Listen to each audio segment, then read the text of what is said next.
Are you guys about to do this in the snow? Oh yeah, for sure. Oh my God.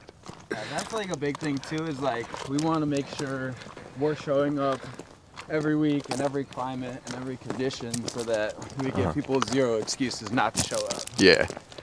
This is, man, you guys should tag Andy Frisella. For real. He does 75-day hard and shit. Yeah. You ever attempted it? No. Not me. But he does, one of his workouts is 45 minutes rucking every day outside. Oh, damn. That's his outdoor workout, yeah. Yeah, you know what's hilarious? I didn't even know what rucking was until like 3 months into the pod. None of us did. Until you were doing it for 3 months? Yeah. Are you serious? Yeah.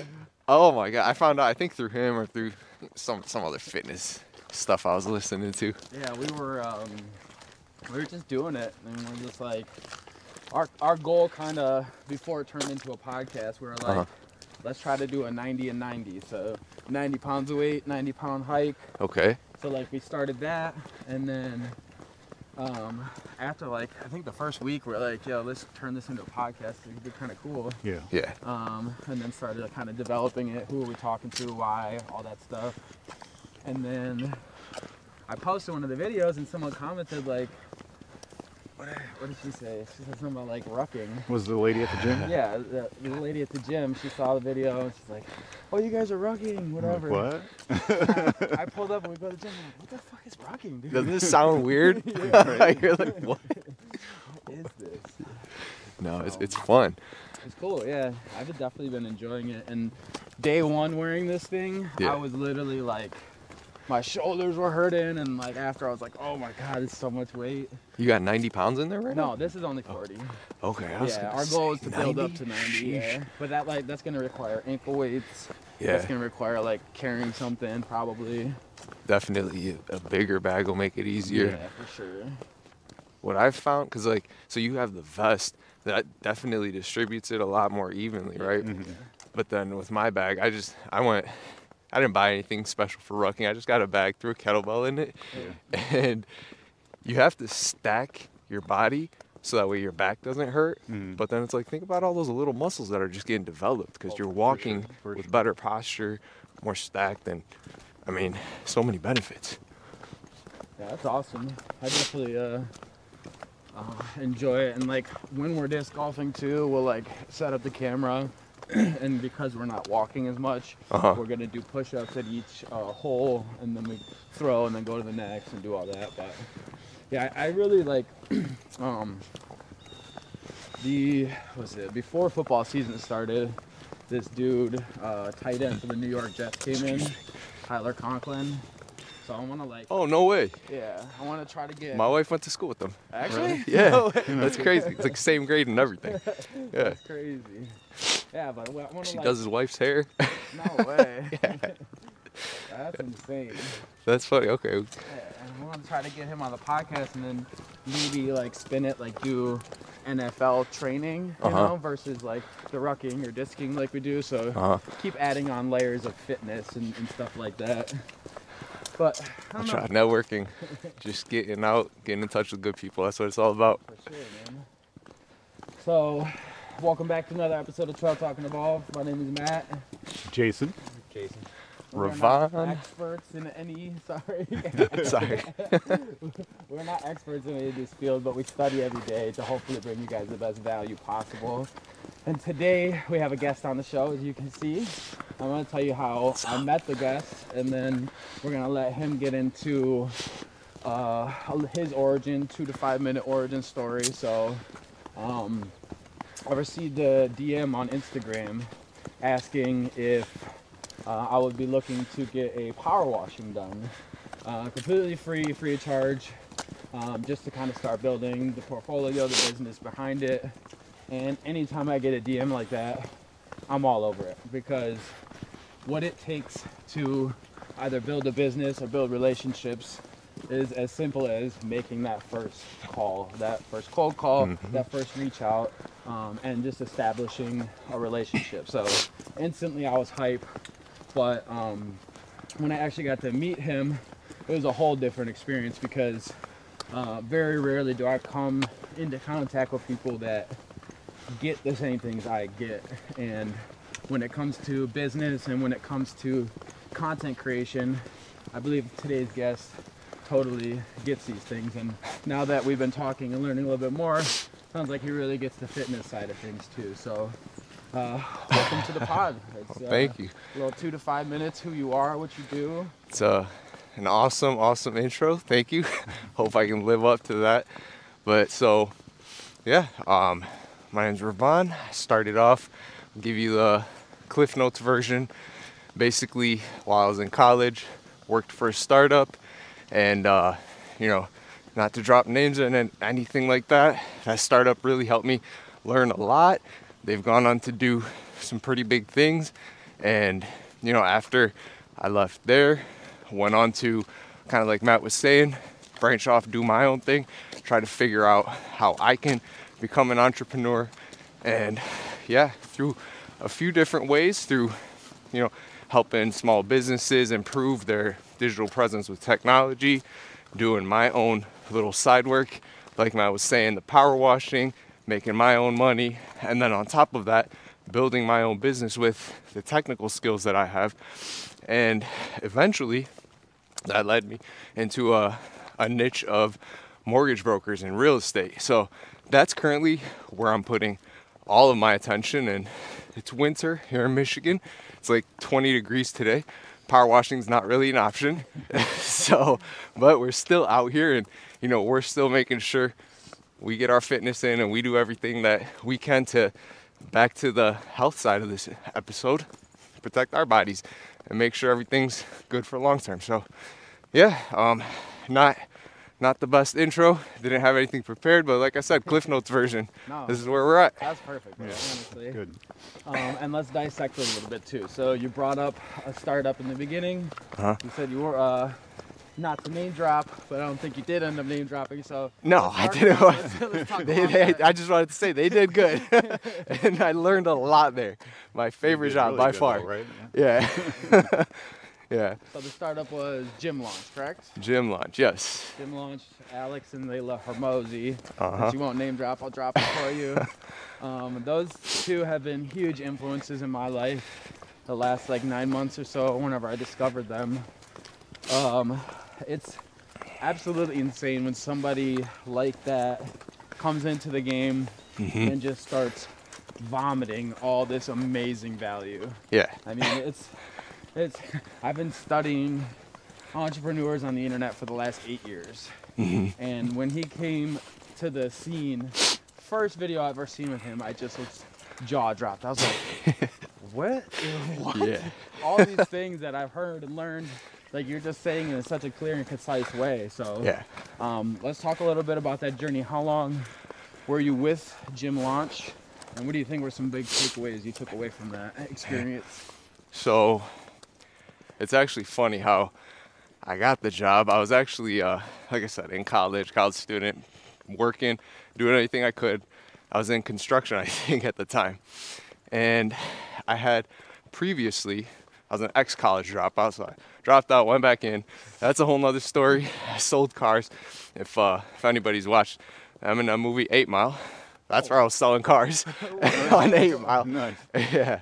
And yeah, so I had like 3.5 years doing that. Built up the dealership's online presence. I was the young kid there, so that's when I was like, oh, there's something to this. Went back to school, basically for business technology, and then I'm, you know, looking for jobs. Can't find anything. Always wanted to work for a startup. Thought that was cool. It's Michigan, not a lot of tech startups. My mom's like, go on Craigslist. I'm like, yeah, right. I'm not gonna find nothing on Craigslist. Go on Craigslist. Lo and behold, find this ad. Work from home, kind of IT related, business related. Had an awesome salary. I'm a college student, $45,000 a year. I'm like, this is amazing.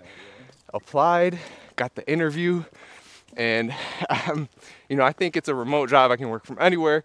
So I'm interviewing inside of Starbucks, and it's the final interview, and it's Alex Hormozy. We're, you know, talking, and he's kind of asking his questions. He's not really interviewing more than getting to know me, because prior rounds I kind of got in. And yeah, so I look at him and I'm like, have you ever read 4-Hour Workweek by Tim Ferriss? And all these like naive questions, and he's just laughing. He's like, yeah. So, you know, after that, I get in and I start kind of understanding what they do. At first, I couldn't even explain my own job. And later on, it's, you know, I can kind of summarize it as marketing consulting. Yep.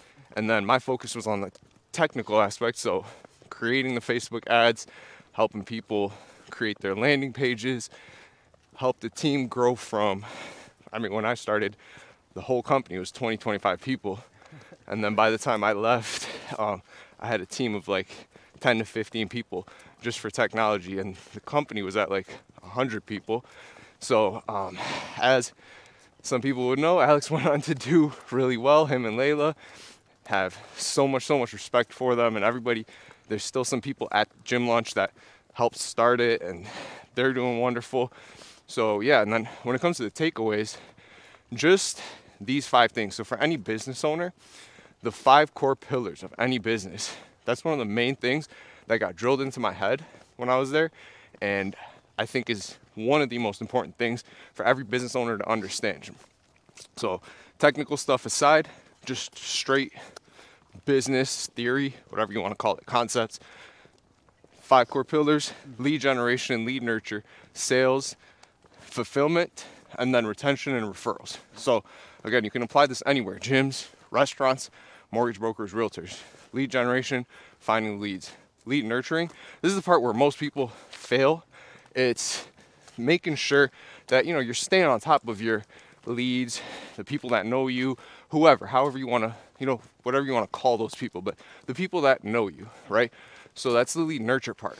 And then after that, you've got the sales. That's, you know, just giving them, or I'm sorry, helping them understand what they need to buy from you, what they need from you in general, right? And then fulfillment, that's just giving them what they came in for and fulfilling their needs, their desires, whatever it might be.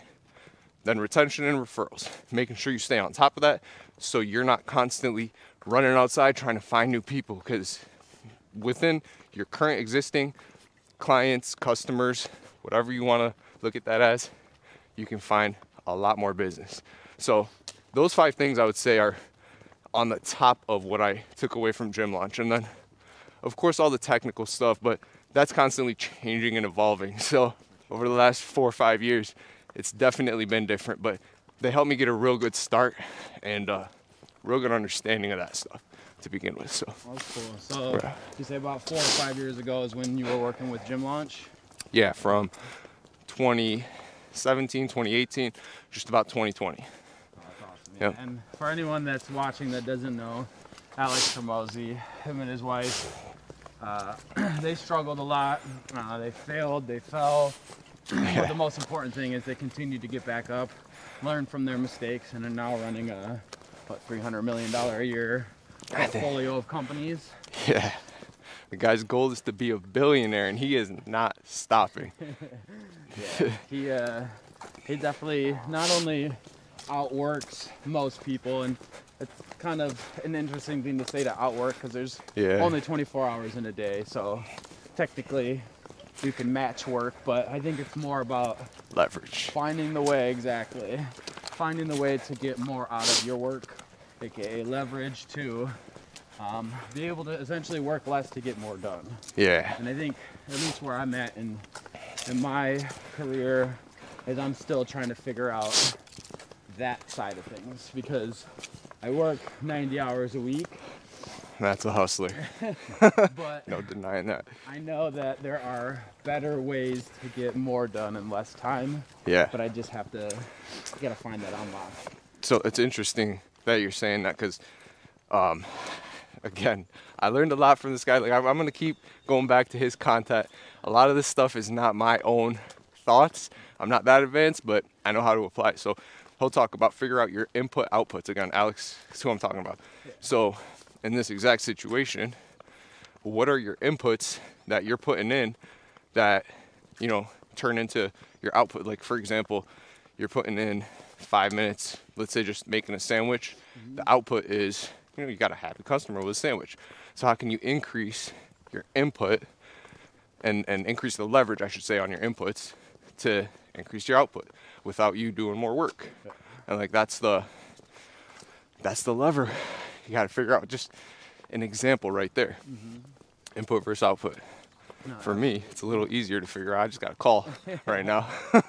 So the more calls, the easier. I think too, you mentioned something the other day that really stood out to me that I think most people aren't doing that want whatever they want in life. Basically what I'm trying to say is they're not putting in the ultimate work. You told me on Friday that you're doing like 40 cold calls a day. Minimum, yeah. Minimum 40 cold calls a day. That right there, in my opinion, separates you from the vast majority of people because you're willing to consistently expect no's coming in. 100%. Right? And I have a big theory on rejection therapy where the more times you get told no, the easier the thing gets. Absolutely. The better you get at it and the better results you have too. That was one of the questions I had was how many times are you hung up on? How many times do people like, fuck you, and just hang up? Or It's funny that you say that. I mean, that happens all the time, but sometimes you still follow up, try a different method the next week. They don't even remember you called the prior week. They're just like, oh, this is something new. That's it. Like they're getting so many calls. That's the thing, because people who you're targeting for cold calls typically are getting cold called by other people trying to, work with them in the same capacity, whether it's selling them something or, for me, I'm trying to gain referral partners. So that's where I'm at. I'm not necessarily, I don't have anything to sell them. We're just trying to work together, right? So that's where I'm calling from. Now, one more thing I do want to add to that is like, I'm cold calling to set appointments and meet people in person, right? So that's my goal when it comes to the cold call. And the reason I said 40 minimum cold calls is I set my effort at 40 per day. So that way I have at least the minimum target to hit, right? But my actual goal is 1 to 2 appointments set during that day, whether it's a virtual or whether it's in person. So it's like, that's why I say 40 minimum. Sometimes I might get that in the first 20, but then I'll still hit that 40, right? To see, maybe I hit 2. And, vice versa. Sometimes it might take till 50 to get that. Sometimes it might be, I didn't get an appointment today. But that's my actual goal, along with just the stuff I can measure, which is what was my input today, rather? How many cold calls? Do you find joy in what you're doing? It's fun. You saw my video on Instagram the other day. I called some lady, and before I could even say hello, she was like, no, hung up. It was literally like, do. So it's fun. You got to be able to laugh at stuff like that. And then when you're helping people, and it sounds cheesy because it's mortgages. Like everybody that does mortgages say this, but it's fun helping someone when it comes to them not thinking they can get a house, and then they're like, oh, what? Like I can actually do this? Or on the other side of it, somebody might think they could get a house that's twice the price of what they can get, and then you have to actually bring them to an understanding of like, here's why, and here's what you can do. Then they appreciate that, and they're like, well, nobody's explained it to me, because a lot of people, I'm not going to say every loan officer, but a lot of them just try to push a product, get the loan done fast, get paid. But it's like, you're putting people in a long-term situation. You got to break it down, give them their options, and sometimes people get scared of that, and they don't work with you because if you don't explain it right, there's a lot of intricacies. But I enjoy it at the end of the day. Been doing it 3.5 years, 1,500 transactions. Just went over to basically do it on my own. So yeah, that's the difference now. So how does that work doing it on your own? Are you still working with the company or is it your own separate LLC? So I'm essentially self-employed. You could think of it as a contract employee, right? And in mortgages and real estate, the way it works, you have a brokerage, and then that brokerage contracts realtors or loan officers, right? So you can't be both. Well, no, I shouldn't say that. You can be both. Most are one or the other. Some do both real estate and mortgage loans, right? But as a loan officer or as a real estate agent, you have to be assigned to a specific brokerage. You can't work for two at the same time. So, yeah, does that answer the question? Yeah, for sure. So you can't be double dipping. Like, okay, I'm gonna work for 6 brokers because I'll get 6 times the amount of leads, and then da da da. Exactly. But you can get a license in California, Ohio, Michigan, and work from anywhere basically. You don't have to be in that location. Of course, it helps too, though. Yeah, for sure. To know people. Yeah. And know the areas too. Yeah. But big states like California and New York, sometimes it's worth it. Florida, because a lot of people are moving and people don't have time to meet up, so they're go, go, go. Exactly. They don't care where you're at.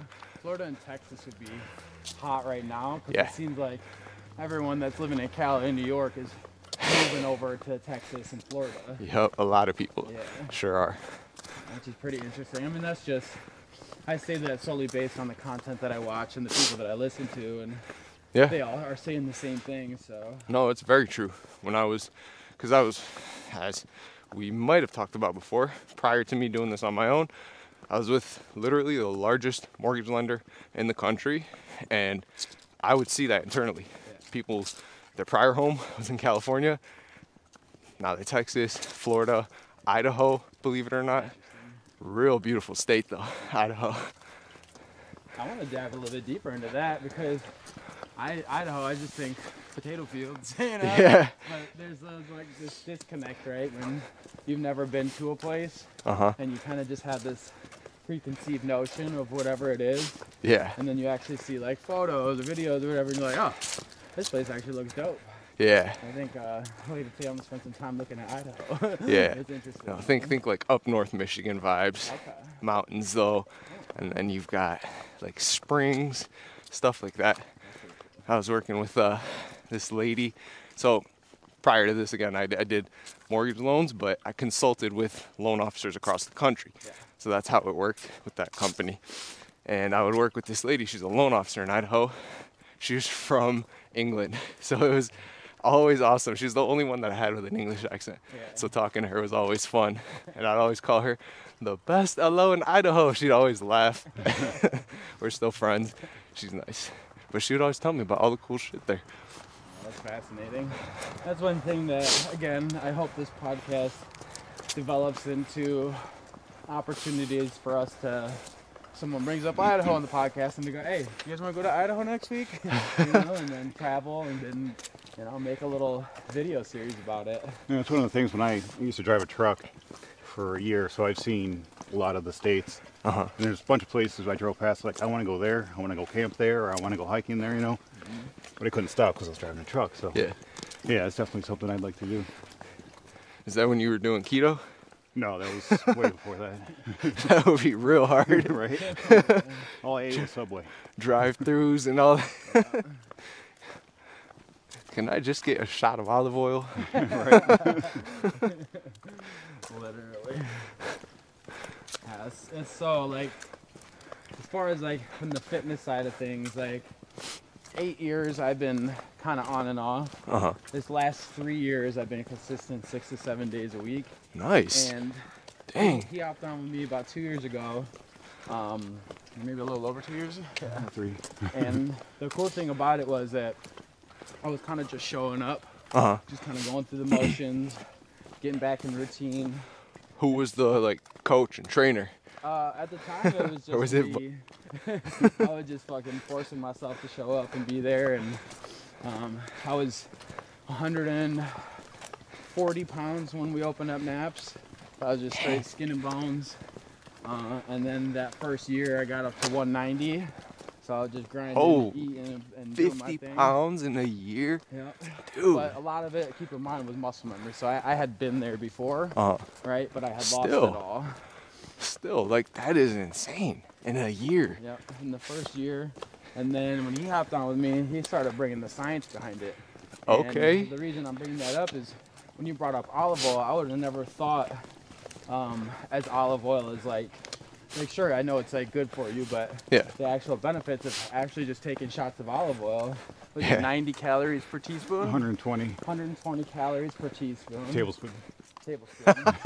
I love it. He's got the science behind it. But it was cool because, like, again, I was just going through the motions, and he's like, well, how about this workout? And, you know, if we eat like this and this gets this results, and he's always been an amazing chef.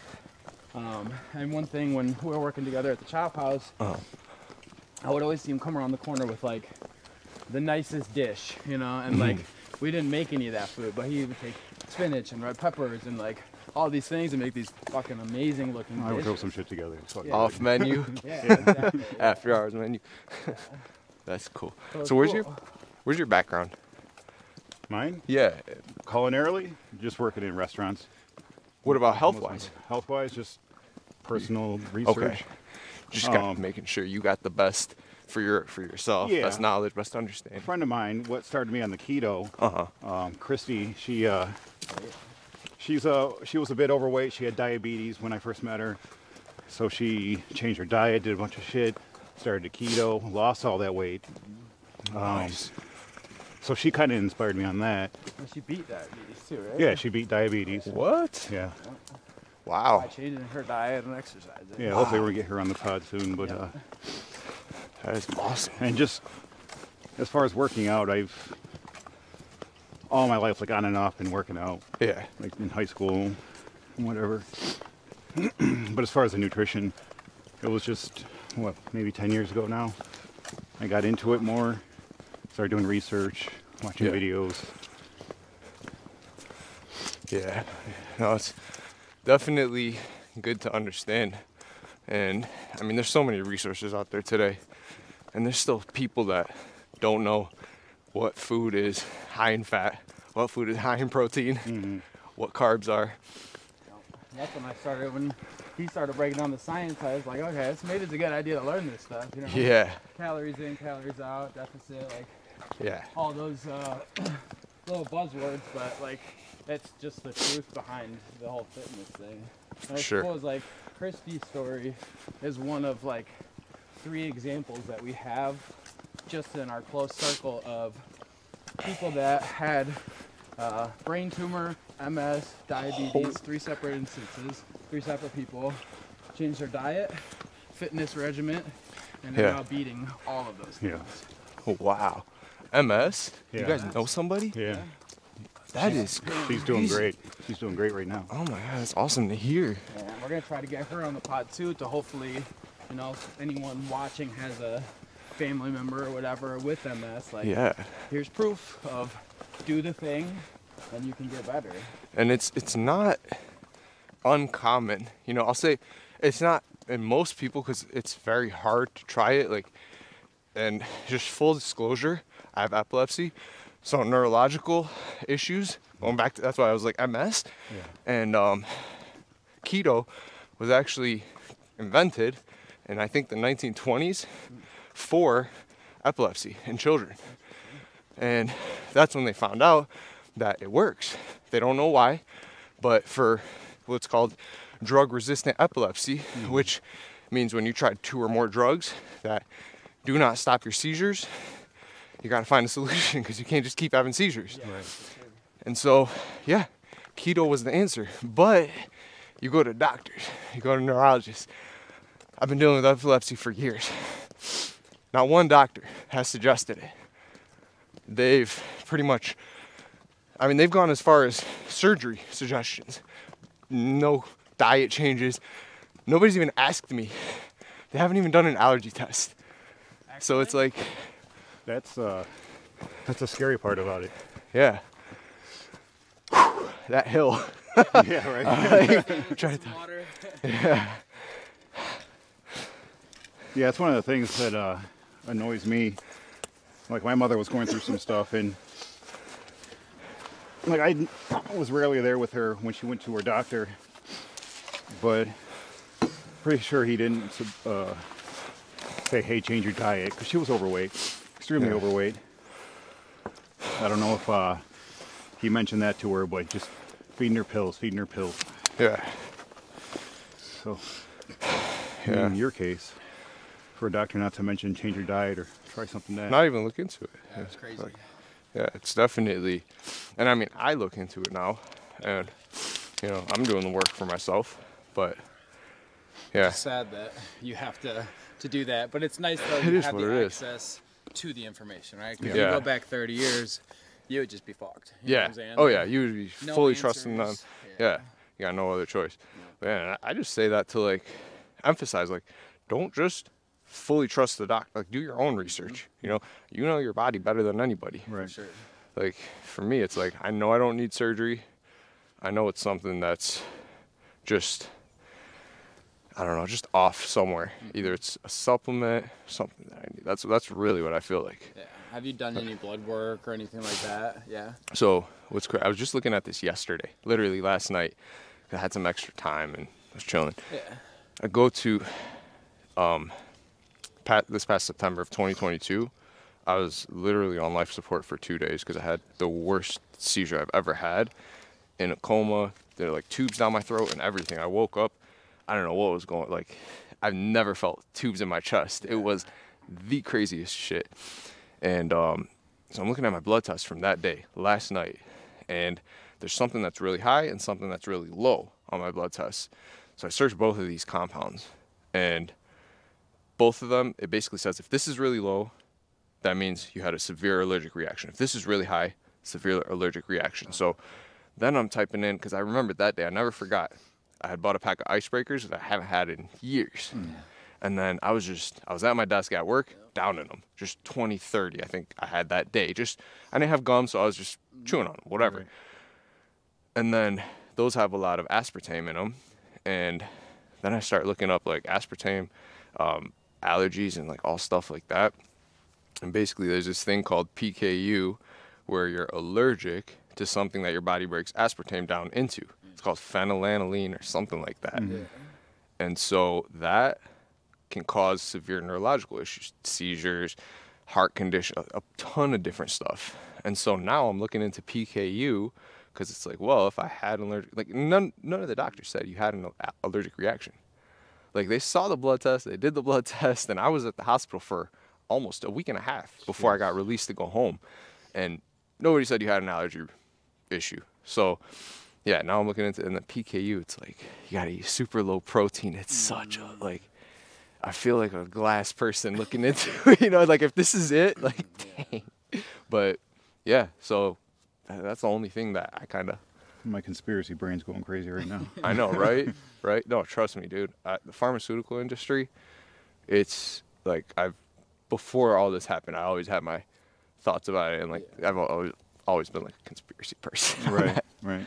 Because No, our vision's definitely alike. We've talked about this situation so many times on the podcast so far. Like, it's just the fact that, like, you can't believe everything a doctor says because here's the thing is, like, practicing medicine is a practice, which means if they're not doing it every day, they're not learning new stuff every week, they're doing outdated medicine at that point, you know?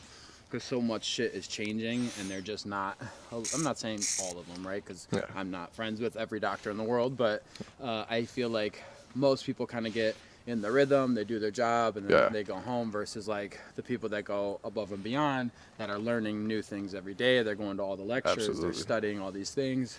And it sounds like in this situation, the doctor was just like, "Oh, we don't know, sorry." And just threw I the mean, book that's away. multiple. Epilepsy is just hard, and like they're not doing it with malicious intent. For sure. So and it's just like I've learned that the issue, any neurological issue, it's just crazy. Yeah. Like you've got, I think it's like 60,000 miles of blood vessels running through your body, Yeah.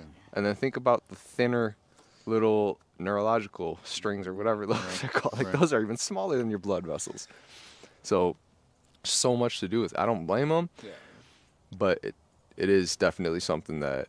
Well, I'm sure they have recorded history of your situation, other people's situations. Yeah. Where they can be like, well, maybe, A little bit of a deeper dive. I agree. Yeah. Yeah. And like maybe looking into a nutrient deficiency, because what if it is like vitamin B12? Yeah. Like you're just deficient, which is common in people with epilepsy. They have low vitamin B12 because of the medicines typically. But stuff like that. If I can find it on Google, you guys probably can too. Yeah, right? But it is what it is for right now. I'm just working on it. Yeah. So when was the last time that you've dealt with this, or? So there's different kinds of seizures. That was the last what's called tonic clonic, or like the, you know, typical ones that you think of, like falling and shaking and all that. For sure. But the last, I would say it's probably be happening once a month where I have partial seizures. Okay. And so they'll put me out for like a day or two, but not in the way that, you know, you would think. It's just like foggy, I got a headache, I can't really think clear. Maybe I'm mumbling my words, mixing them up, or like one day I couldn't write the next day. Like it was really, my handwriting was just super messy. Yeah. So it's like little things like that, and those are the ones that are my focus right now, getting rid of, because you know, thankfully, not dealing with the ones where I'm falling and passing out and everything. So that's good. Yeah, that's For scary. sure. Yeah, that's huge. Yeah. Now, And that's why gluten has been a thing. So you think that's a big contributor so far from what you've been testing and everything like that? Yeah. So that's when I cut out gluten, was that September. I also did start a new medicine, so it's one or the other, but either way, I'm not willing to test it. I've had gluten probably like 5 times, and each time it's like a delayed reaction the day or two after. I'll have just a little bit of it's a very specific feeling, because all a seizure is just electrical activity in your brain, and then it spreads to other parts and you can't control it. Right. So it's like when it's happening in the spot that they've identified, I know exactly what that feels like just starting off. And you know, sometimes you could breathe and then it's gone, but other times you can't control it, unfortunately. But yeah, I feel those feelings after I eat gluten. I've had a diet pop, and that's when the aspartame thing clicked in. Was like I had that, and then the day after, I haven't drank in years, because same thing. It's like a delayed reaction. But yeah, man, no, I'm an open book about it. My thing is, like, anytime I feel something like that, or the side effects from the medicine, I understand where it's coming from, but like kids with it, that's what, like, it makes me so sad, because it's like, damn, like they got it bad. They don't understand it. They grew up with it. That's their life. Like, I got to live, you know, a pretty good life before it happened, you know. Yeah, but I think the important thing right now is, like, you're doing your part by sharing about it right now. Yeah. Because the cool thing we have with this podcast is, like, 16, 29, 47 now? 46, thank you. It'll be 47 very shortly. We have this wide age group of people potentially listening. So, like, you could be talking to that 12-year-old kid that's dealing with this, and he might be like, okay, well, let's try taking gluten out of my diet. Let's try this, right? Yeah. So I think that in itself, your willingness to share is definitely, like, very commendable. Like, it's huge. I think it's awesome, because not enough, in my opinion, not enough people share about the bad stuff, share about the stuff that you had to endure. That's why a lot of the times I'll talk about all the stuff that I went through coming up, because where I was scared to talk about it before, now I know if maybe somebody listening that was in my position at that age, they could hear me and be like, okay, there is a way out of this. This isn't going to be a forever thing. You know? It's a season. And that's the whole, I don't know, that's a big part of why I love doing this thing. And being a part of it. So Absolutely. And I was lucky enough growing up, like, I had no physical ailments at all. Like, no, I'm not allergic to anything or whatever.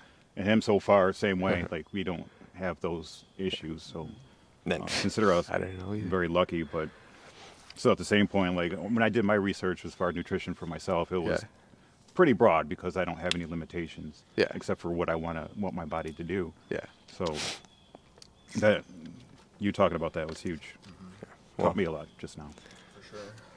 It's like I said, I'm used to it by now. I'm an open book about it. But man, I mean, everybody's got their thing. At the end of the day, For sure. it's as simple as that. You know, I'm blessed. I got a really good life. That's just one of the things I deal with. And then, I mean, I'm sure you guys could share some challenges, like you were saying too, like you were just talking about it. That's why a lot of the time I talk about the 2.5 years that I was, or I guess 8-year stretch, but 2.5 years I spent incarcerated. I was through the jail system, prison system, minor in possession of alcohol, driving on a suspended license, and like just a lot of like little stuff stacked up. 6 months here, 3 months there. But when I got into the prison boot camp is what changed like everything. For real? I mean, it's a program. It's like, if you have under 16 months left on your bit, you're eligible to basically get out in 90 days. But they put you through like rigorous challenge. You gotta wake up at 4:30 in the morning, start by drinking a whole canteen of water. You got to make your bed in a certain way, and you have 5 minutes to make the bed in a certain way, or else they rip everything off and make you restart. You get like literally 60-second showers. Like you got to like it's a whole mess. But it changed my life. It taught me the discipline I needed to be successful to get out. Because like I pretty much grew up without a father, so I never had anyone teaching me what to do or what not to do. My mom was really busy getting sober. She's been sober 28 years now, which is awesome. Nice. But she spent most of her time either working and then going straight to a meeting. So it was just like me and my brother at home. My dad was never home. So it's like those challenges obviously made me the man I am today, right? Yeah. But also, like, there's probably a kid out there that, you know, if I was back in my younger self and I was listening to me talk, I sometimes I wonder, like, will it connect? Does it connect? Like, even with the team at Naps, like, I'm like, is this shit I'm saying, like, are you guys getting this? Or is this going to be, like, 10 years from now, they're going to go, oh, that's why he said that, you know? That's usually what it is. Like, they hear you, but it won't click for a minute. Yeah. And I'm cool with that, because the important thing is I know that I'm doing my best to give them as much value as possible to be successful in the next job. You know what I'm saying? Because I can't expect anyone to stay here at Naps for a long period of time. So everything I can do is just give them the skills they need for the next place. Because selfishly, my ego, I want I want one day, right, and I'll never know this happens or not, but one of the owners is gonna look at it, where did you learn that, you know? And I know that came from me. Yeah. I'll never know these situations, but like selfishly, I want that, you know? Yeah. So, but yeah, I mean, I got fucking lists and lists and lists of trauma and all these things that I am now more openly sharing about. Like, I've shared a little bit on my personal pages, like the fact that I was homeless when I was 18, homeless for a year and a half. And that's why I do like my coat drive every year to like build that stuff up. But I know now, because like the past years, like I've almost made no videos on it, anything like that. I was just doing it in the background because I was scared to just walk up to a homeless person and put the camera in their face. Like, it's kind of fucking rude, you know what I'm saying? Like, I didn't even know you did that, to be honest. And I want to get better at sharing more about it, because I know that one day I'll be able to impact way more people if I'm doing it online, sharing about it. Because the very first video I made in 2018 before I launched a podcast was telling people, hey, I was homeless for a year and a half. I want to start a coat drive, start giving back. And like, I don't know, that's pretty much what sparked this entire content thing for me. Morning. Hi. But yeah, I don't know. I think it's far better to share about these things than to bottle them up, because there's someone on the other side of this camera that's watching or listening, if they're listening to the show, that is going to take something away from that. Because for sure, everything I've learned over the last 8 years from Gary Vee or Alex Hormozi or Ed Milet or any of these guys, like, I've never met them, right? But they completely changed the trajectory of my life. It's insane. Yeah, no, it's that's the power of the internet today, like you were saying. For anything, like whatever you're looking for, you can find something on it. As long as you put in your own research, and then, you know, of course, you gotta confirm it. You gotta cross-reference stuff too. Sure. That's huge. Did you hear that? Read a headline. Don't just listen to us and then go do something. Do your own research, cross-reference. Yeah. Not just headline surfing. Read the entire article, pick apart it.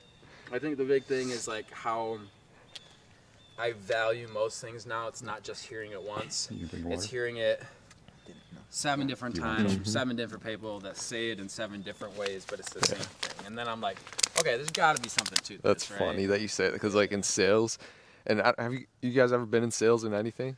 I mean, technically what I do now, I feel like is pretty sales. I feel it definitely is related to it. But like specifically in any like sales industry, they say all the time, like, people don't buy until you call them on the 7th call. Like, it's a rule of 7. Yeah, it is. No, it's crazy that you just said that. It's funny, but I know it's and that's something too. It's 7 like in marketing, right? 7 interactions. People need to see you at least 7 times to be able to know, like, and trust you or the brand. That's why everybody in Detroit knows Jumana. For sure. You see her 10,000 times. Just everywhere. Yeah. She's always watching. Absolutely. Yeah, that's Work. funny because like I bring Yeah. like I spent a lot of time in Detroit. My first podcast was called Right Track Detroit, like about the city of Detroit, the people of Detroit. I'm obsessed with the growth of the city, right? Yeah. But like when I'm in Rochester and I'm like, oh, you guys know, like I was during Halloween and I pulled up like a lot of people were doing it. It's like a Halloween and like someone's standing behind them. It's so funny. I'm showing everyone and they're like, I don't know who that is. I'm like, what? Southeast She's Michigan. everywhere. Literally. No, if you don't know who she is and you're in Southeast Michigan, you haven't been here long enough. I don't know. You didn't know? No, Wait, I still don't know. I'm like, okay. seriously? He doesn't know either. He's looking it up. He's right looking now. up. Go Google it. It's like You might be like, oh, I remember that. I've seen it driving down. yeah. No, I don't even I she don't just leave got Rochester on, that often. Instagram recently Don't too, know. started posting and doing shit like that. Did she? Yeah, so she's using the power of social now too. But she's got to be Detroit. blowing, bro. Oh, yeah. Like, she's I been think- doing this forever, man. Pretty sure she comes from a pretty What's the name? wealthy background. Does she? too. I don't know. So Don't she quote me started on with that. money, got some money but- of her own. Yeah, I heard from somebody who's around her age. They went to high school at the same time. And, yeah, as soon as she graduated law school, billboards everywhere. That was what I was told. Don't quote me. Jemana, I'm sorry if that's wrong. She's definitely watching. 100%. She's watching. Tuned in. Live broadcast. Yeah, dude. We wanna. You familiar with David Goggins? Yeah, absolutely. We wanna have him come out on the show and just like put us through like. Just like Hell what week. dead at the end, you know what I'm saying? Jeez. Like, those are goals for what we're doing here for sure. He'll be like, all right, Michigan, I'm boy. coming in February. And I'm running all the way from California. Shirtless. No. No, I just he's started an getting into inspiration, running, bro. though. Running is fun. I didn't know. I do not don't like know. running, Yeah. but he challenged me last year. He said we're doing a 5K. Is this I was who like, it is? Yeah. Yeah. I've seen her before. Yeah. I've Okay. seen her, but I don't know. You didn't know her name and No. everything. Yeah. She's everywhere, man. She's always watching. Yeah. But he challenged me to do a 5K, and I've been like a pack a day smoker for the last 17 years. I For started real? smoking really young. I was 13, Dang. 12, 13. Dang. And That's definitely harder. he's like, let's do it. I'm like, all right, let's fucking do it. And I ended up running first. We ran two actually, because we did. No, did you some- ran two. Oh, I ran the yeah. one. I hate Second running. one, yeah. Oh, you do? Yeah. Yeah. Okay.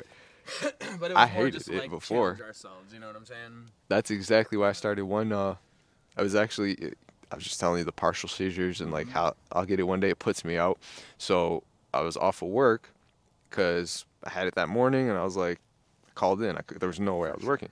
And then that day in July, I was like, you know what? It was one of these days this past summer when it was like 100 degrees almost. I was just chilling inside. I'm like, it's a beautiful day. Sun is shining.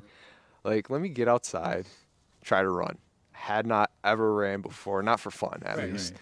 And then I just said, screw it. I probably ran for like 12 minutes and I was like, how am I this tired right now? Right. Like, what? I thought I worked out. Like, right. I was working out for like 3-4 months consistently, 4 days a week minimum. So it was like, damn. And then my goal is a 5K as well. Either you guys have an Apple Watch or just do you run with your phone and headphones at all? No.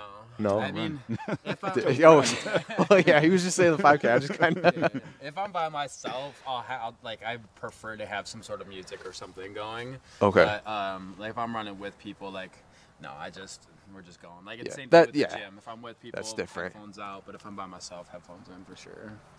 Nike Run Club app Okay. if you're by yourself. So you could still play your music, but there's a coach.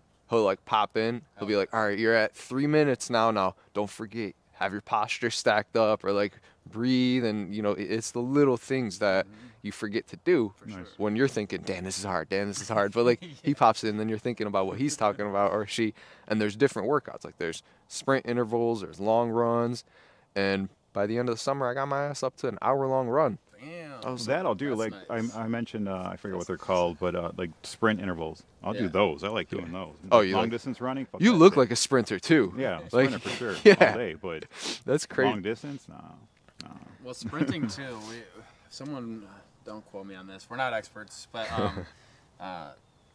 two things actually. So there's most people after the age of 30 stop sprinting. Never Yeah. sprint or jump again a day That's in their life. crazy to think. It is crazy, and that's why, like, when I turn 30 in January, I'm gonna make a video of that, saying that, and sprinting, doing some jumping, like the whole nine. I want to like just show Man. people, like, hey, this is the beginning. It's not the end. Yeah. You know what I'm saying?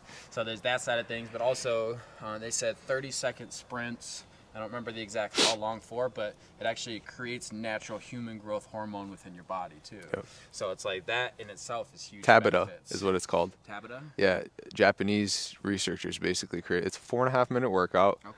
and it's like I think it's 20 seconds on, 10 seconds off. Okay. So it's like 20-second sprint, 10-second break for 4.5 minutes, and it actually creates, like you're talking about, the HGH. Plus it burns fat after your workout, like a day or two after. So you were talking about long running versus sprinting. Right. It's more effective at burning fat than running for just slower pace, long term, Right. whatever. And Yeah, that I can do all day. Not all day, but yeah, 4 or 5 minutes a day. I could do that. I could do it. Just running all day. Yeah. No, we should incorporate that into one of these episodes though. Just like 4-minute stretch of just sprinting, doing that, and seeing how we suffer. Jeez, yeah. It's not gonna be easy. I know that. Yeah, no, it'll definitely be a good time. Yeah. Have you guys ever done like boxing or any kind of? Not really. I think like as these go on and as we evolve and as we get more time, like after I sell naps in about a year from now, I'm gonna have a lot more time, right? Yeah. It's just I'm gonna try to do a little bit of e-commerce on the side, full-time content, and then because of full-time content, I could just do whatever. You know what I'm saying? I'm just like day in the life stuff. You know what I'm saying? We can test out all these different workout theories. We can test out all this different stuff.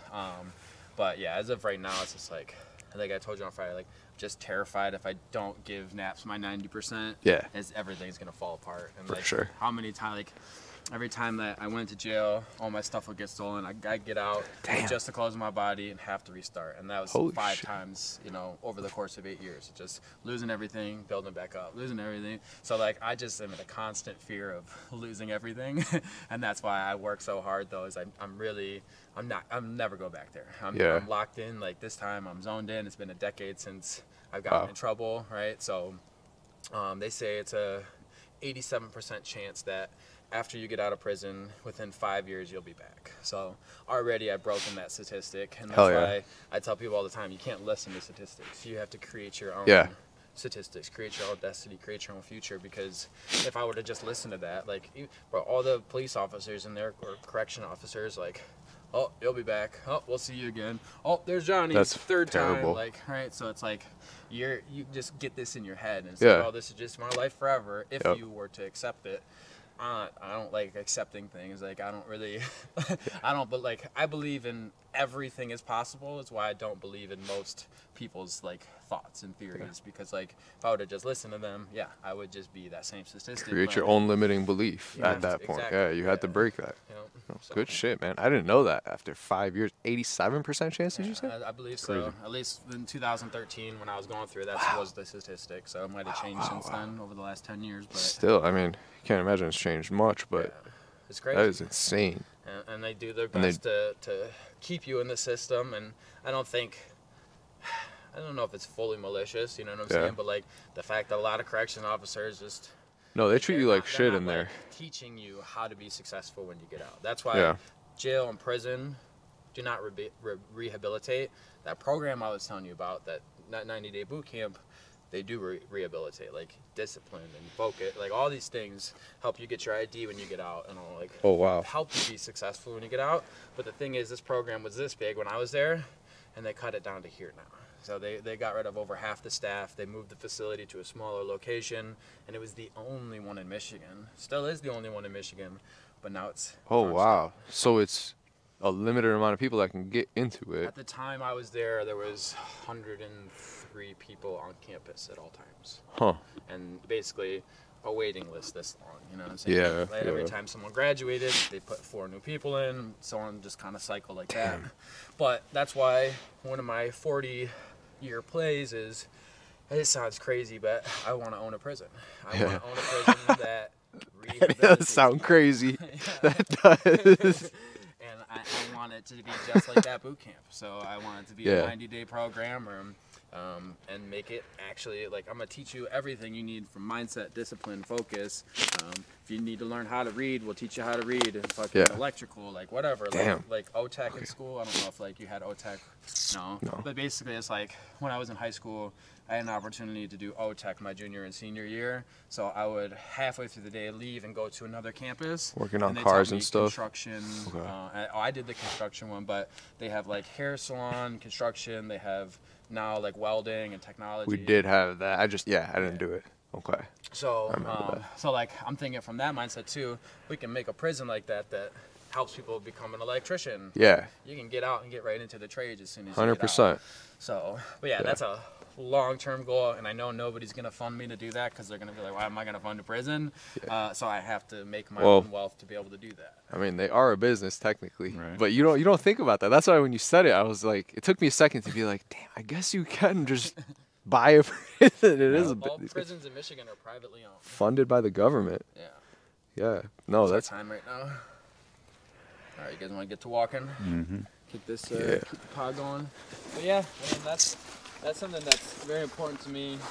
As long as, like, with homeless shelters, I have the same exact model, right? Yeah. How can we help people stay off the streets? Because a lot of people don't realize it's just ignorance. I was a kid with no guidance, no one telling me how to or what to do. Yeah. So it's just like I just had to figure shit out on my own. But I surrounded myself with other kids that didn't know what they were doing either. So I was like, can't really learn in that aspect. And that was before, like, dude, 6 years ago, I had a flip phone. And I had no Instagram, no Facebook. I said, fuck that, I don't need any of this social media crap, blah, blah, blah. Yeah. I was, like, such in the mindset of, like, I don't know. Kind of a rebel. Like, what is this crap today? I'm not trying to be all. What's the? Your technology. Yeah, and it was almost superficial is the word I was looking for social media and like people who were posting on there. Because I agree with you. In like 2013, when I was working at that car dealership, I always told myself I'm not going to be on social media unless it's for business, you know. And to an extent, still rings true for me. But it's like you got to post. You got to be social at the end of the day. Like it's still, you know, people want to hang out, and that's just a place to do it now. Exactly. It's a place, I should say. Yeah.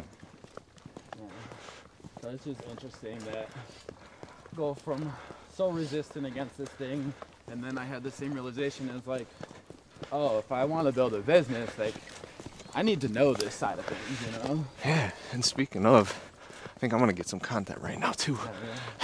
Yeah. We asked earlier if any of us did any boxing or anything. I actually used to do jujitsu. Oh, no way. I didn't even know that. You didn't know that? No. Or maybe. Did you do it for about a year or something? Cool. But I went to some of your classes and you want to talk about some of the exercises you had to do, warm-ups, whatever? Yeah. You don't remember any of them? A lot of tumbling, a lot of A lot of rolling. A lot of jiu-jitsu is like getting on the floor and then it's like pinning them to the floor, trying to break your arm. Do you remember any of the grapples or anything like that? Yeah, I mean I still remember the grapples. I just don't know how to do like choking someone out. It's like the only parts I remember. Let's get you back into that. That is awesome. Definitely a good thing to know. For sure. I want to do, and I think too that could potentially be something we do. Like maybe we just go and pay for a boxing class for the day, something like that, and film it if they'll let us. I was talking about but with Tony at the gym. Oh yeah. But some of his classes are, like I watch them and they're like, I mean granted they're all like older people, so he's not really doing that much with them, but it's fundamental stuff. Yeah. If you guys want to do like a real boxing workout, my buddy that I was telling you about, Matt, that owns Revolution, they have boxing classes there, and it's like they have fighters and stuff, so it's not like what you were talking about. It's like actual boxing training. There was this I forget his name, this old guy there one time when I was training there. Came in on a Sunday. He's hitting the bag. He's in his 60s. And when I saw this guy, he's, typical, like, looks frail, kind of hunched over, puts his gloves on. smacking the bag. I'm like, what? I couldn't believe. Perfect form. The way he's hitting it is loud, hard. Like, you would not imagine he was doing it. And then, you know, we're talking. He fought Hector Camacho back in the day. No shit. Yeah. And I was like, okay, so he actually used to be a pro boxer, and it kind of revalidated that gym a lot more. Shout out to Mark if you're watching this. You didn't come today. Screw you. Hopefully after you see this, you'll come join us in a few weeks or something. I mean, this episode, truthfully, I mean, it depends how we get these episodes out, because at first we thought we were just going to do, you know, one a week and post it like that. But because we have, what is this, episode 20 or something like that? Because we have 20 episodes, now we're thinking like all the current event stuff we're talking about isn't going to be current by the time these episodes come out. Yeah. So it might be better to just keep get it them all evergreen. edited and then just throw them to the world, you know? Yeah. Yeah. I don't know though. We got a lot to. At least the first fine 10 tune. so just put them out. Yeah. 'Cause they were not great. Yeah. We're getting better as we go, but Jump off a cliff and build a plane on the way down. yeah, right? Literally. That's what LinkedIn did. I got that quote from the founder's book, actually. Is it Reid Hoffman? Yeah. Blitz Scaling, I believe, was the book. I'm gonna have to check that out. If you want, I got you. I'll bring it over. I haven't popped it open in a bit. So, Yeah, I get 1 to 2 hours a day in studying. a day? A day, yeah. Holy So I crap, just dude. utilize Kudos. utilize my drive time, right? Okay. So 25-minute drive to work, 25-minute drive home, and then if I ever go to the store, you know, there's probably another 20, 40 minutes in there. Gotcha. So podcasts, audiobooks is how I do my studying, but I do that because I don't fucking know shit. I'm like 3 years for real into this business. I've been studying for 8, but 3 years for real. Really 3 years into content, even though I've been doing it. I've been doing content almost my entire life. When I was 9, I begged my parents for a camera, and we just do silly stuff. It was like January. Yeah. I had my neighbor, it was my best friend, and then my brother Tommy and my brother Michael got everyone dressed up in like trick-or-treating, like Halloween costumes. And we just, in January, I was knocking on doors, and I'm like filming it, like, oh, it's hilarious. Future YouTube prankster. Just like stupid shit, but we got a huge bag of candy from it. Everyone thought it was hilarious. Oh So my we just God. dumped the candy in the bag. Awesome. So, Actually worked. but I love content. So I've been studying that forever, but I mean, people are kind of now starting to see all the failures I made to get to this point, to learn the content side of things. It's interesting. Yeah, content's definitely a lot tougher than people think. I mean, it's so easy to consume, but the creation behind it, the strategy, understanding, like, you would think it's a lot easier to understand what it looks like on Instagram, for example, if you're on it all day.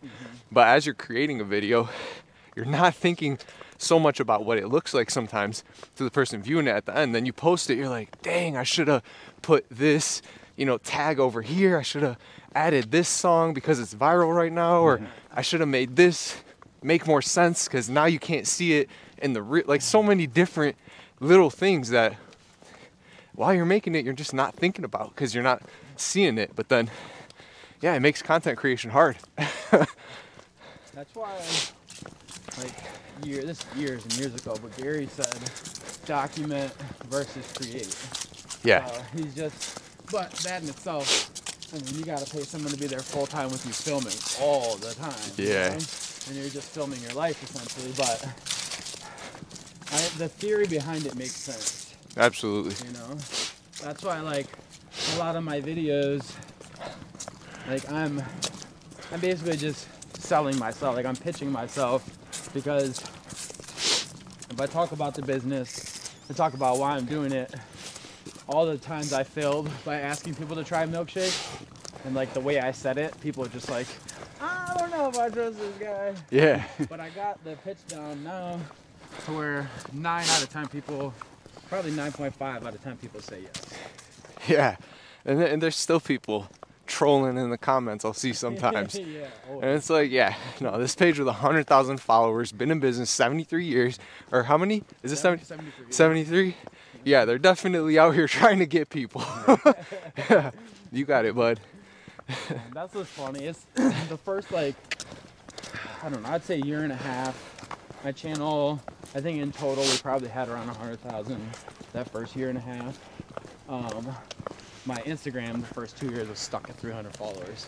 No fucking kidding. Years. Yeah, 2 it years? was exhausting, bro. I was Holy like, crap. will this ever work? And that's what I mainly follow on, because that's what I mainly use. Yeah. Dang. So, but well, I was doing the Gordon Ramsay series, trying to get his attention, and let's see where the fuck I was going with this. Instagram was stuck at Instagram 300. was stuck. Gordon Ramsay posting content. I don't know, I guess I can kind of trail off. People trolling. We were talking oh, about trolling, that. Yeah. At the beginning, people were so nice to me, man. Yeah. Everyone was so chill in the comments. You got this. Let's do this. We're in it together. And then when things started to pop off a little bit more, that wheelhouse kind of turned, and then it turned into like straight negativity in the comment section. Sometimes it's still okay, but for the most part nowadays it's a lot of negativity. And for a little bit, It's crazy. it kind of, I'm like, man, what the fuck? You know, we had such a good thing going, and then it kind of flipped. But I mean, all the people I listen to, it's like they all say the same thing. It's like, if you're not getting hate, you're Yeah. not doing the right thing, Yeah. because you're not reaching a wide enough group of people yet to where the haters are inevitably going to be there. Everybody's ain't, they're not gonna like you, so You got people like you got, Elon Musk, right? Literally changing the entire world. And then you got just this group of people trying to cancel him and destroy him and take him down, and then it's just like, bro, like, he is trying to change like, he doesn't even care if his name is on it in 200 years, but the fact of knowing that he helped change society in a positive way, like, that's why he's doing this shit, at least in my opinion. I don't know the guy personally, but it seems like it's like that. I had this revelation on what's it? Like, for a long time, like, legacy, like, it doesn't really matter, right? And especially after hearing Alex say that his Yep. great-great-grandfather, whatever. I don't know. I was looking at the map. I'll catch up. You said what? You about to use the bathroom? No, I was looking at the map. It's almost 10:30. Yeah. Yeah, We got that this Persian nice little emperor or home stretch. something. Yeah. Yeah. And then it's like none of this. No family wonder knows you're so who he is. jacked. For a real freaking warrior, dude. Yeah. But it's like, we don't know the guy or girl that created the sink. Yeah. But we're sure fucking happy that person did it, you know? Absolutely. Because now we have running water to all of our homes. I mean, just a random fact I heard about Elon Musk the other day. I think in the last 2 years, he made more money than Bill Gates made in his entire lifetime. Is that even fathomable? Crazy, dude. Like, brought in that much. I don't know if it was profit or gross, Right. so I don't know the difference with that. But either way, brought in more money than Bill Gates in his lifetime. I remember being in elementary school, teachers were like, Bill Gates is the richest man ever. He made the computers that you guys have to, and now 2 years, this guy's like, oh. And that's not even what he's doing it for. Yeah. Like, he's had that, since he sold PayPal, he could have just retired, sold off an island, bought an island and lived on it. 100%. Like, that is nuts. He's like, But no, I want to keep playing this game. I like this. Game looked pretty fun. Time for New Game Plus. The what? Game looked pretty fun. Time to do New Game Plus. Basically. yeah, seriously. Time to make my own game. What's funny, Starfield has New Game Plus in it. Why are you bringing up Starfield? You're hurting my feelings. I'm not. He just triggered me. I just thought of Elden Ring. I know. Are you a gamer at all? Honestly, just got back into Call of Duty, but The newer one that just came out. yeah, I'm like the most boring Call of Duty. Like, I'll just play team deathmatch and domination. I don't do Warzone. I don't do anything else. And other than that, I play UFC. That's it. My only 2 games. So you're into the UFC, obviously. Do you have a favorite fighter right now? I wouldn't say so much. I never had a favorite fighter. Like the last time I had a favorite fighter, I'd say it was probably like 2012 when John Jones was on his come up, because he was just knocking down all these legends. And I mean, he was killing it. But You know, yeah. That's the only name I really know is John Jones. yeah, Yeah. he's I love watching fights, but I don't really pay attention to who's doing what, you know. nowadays so many fighters, but like the level of skill nowadays is insane. I mean, back then you could probably, and by back then I mean like 10 years ago, 15 years ago, you could probably do a decent job with, you know, specializing in one skill set, whether it's jiu-jitsu, karate, or just box. Like you can manage. Now you have to be so well-rounded. Like most fighters are black belts in jiu-jitsu Right. to begin with. Yeah. So it's like you gotta have that covered, and then your striking has to be really, really good, because there's a lot of badass strikers. But yeah, no, I love that stuff. How about you guys? What are your sports?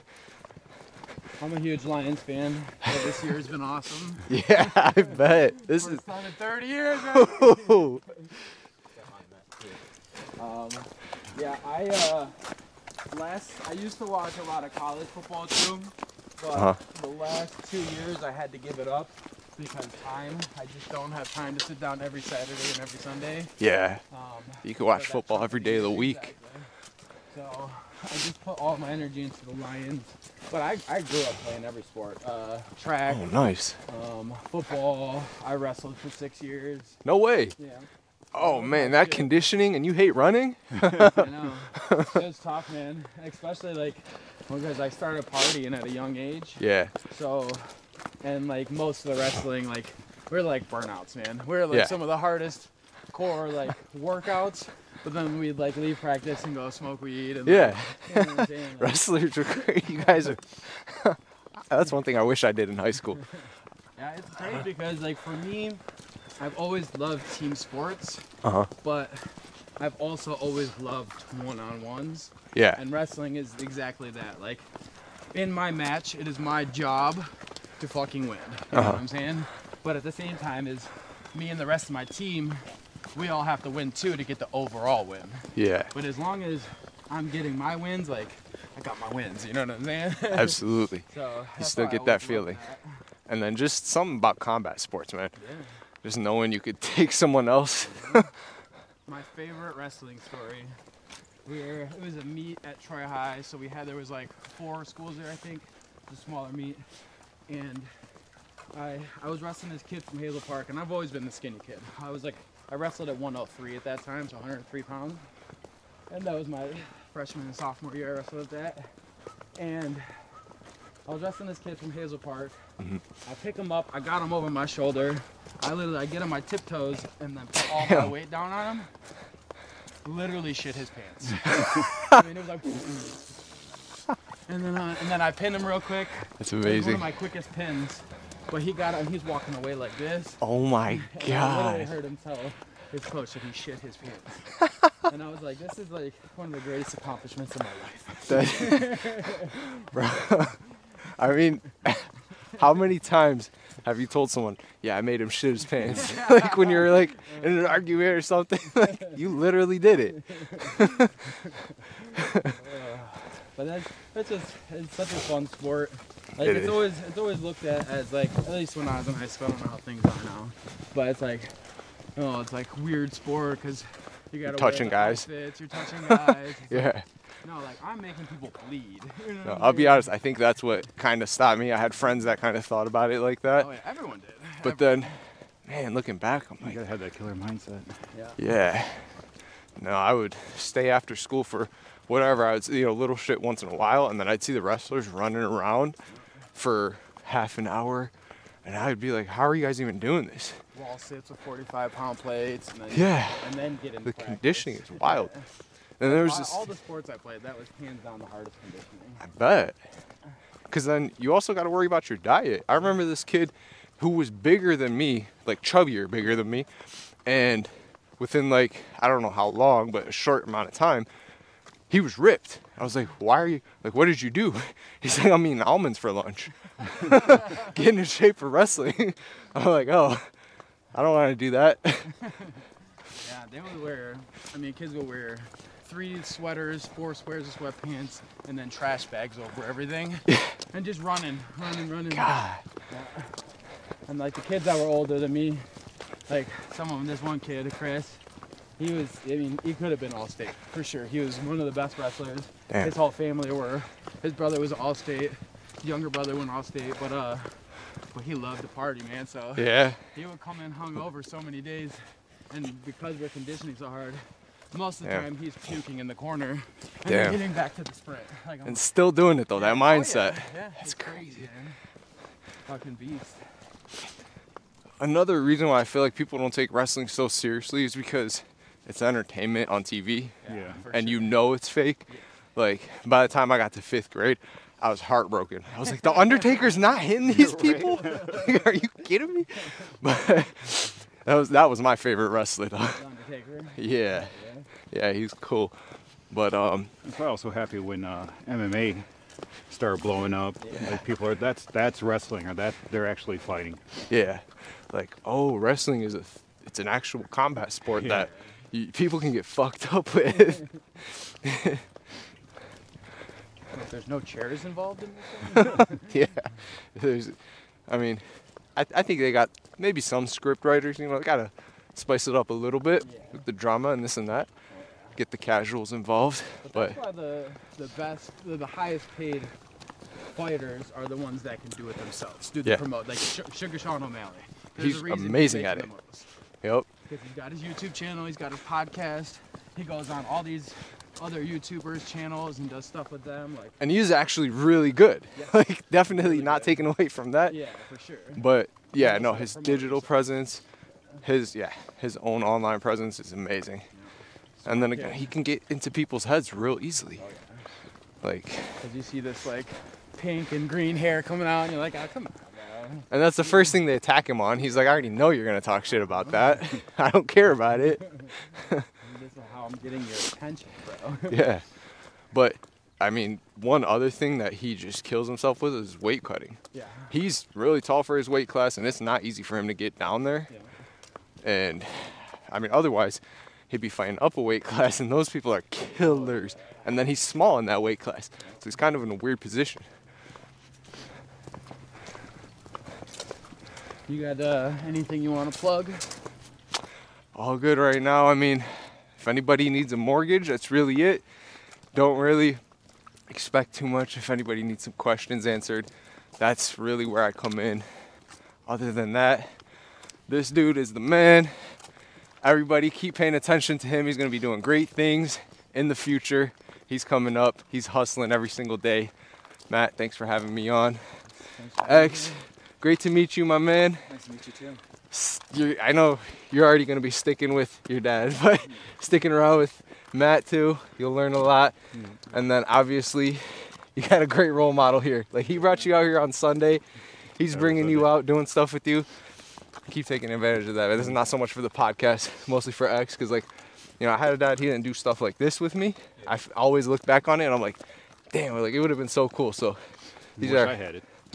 yeah. But yeah, man, super fun. I was glad to be here. Thanks again. Thanks for being here. Thank you guys for watching. If you found value in this show, please share it with a friend. We love you. Peace. All right. Trail talking, evolve.